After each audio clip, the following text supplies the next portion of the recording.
উপর চেপে থাকা উহুদ পাহাড়ের মতো এক স্বৈরাচার শাসকের পতন হয়েছে, যাদের কারণে আমাদের শাপলা চত্বরের ইতিহাস বাংলার তৌহিদ জনতা এখনো ভুলে নাই।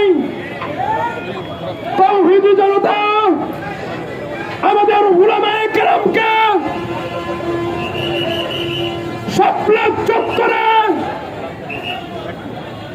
লাগাতার গুলি করে অসংখ্য উলামায়ে কেরামকে শাহাদাত করে দেওয়া হয়েছিল।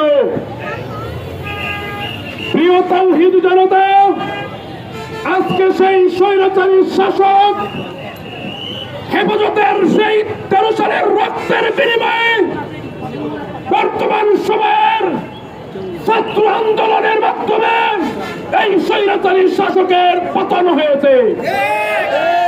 আমাদের এখান থেকে একটাই মেসেজ পৌঁছে দিতে হবে, অবিলম্বে এই সরকারের বিরুদ্ধে 13 সালে হেফাজতের হত্যা মামলার ব্যবস্থা করতে হবে।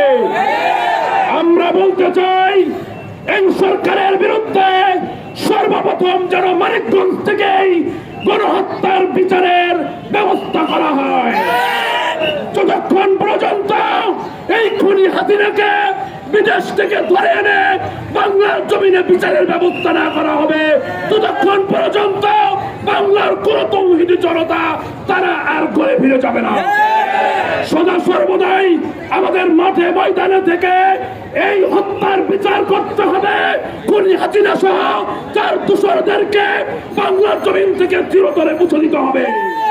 আল্লাহ রাব্বুল আলামিন আমাদের সকলকে রাজপথে থেকে আমাদের দাবি আদায় করে নেওয়ার তৌফিক দান করুন। আসসালামু আলাইকুম।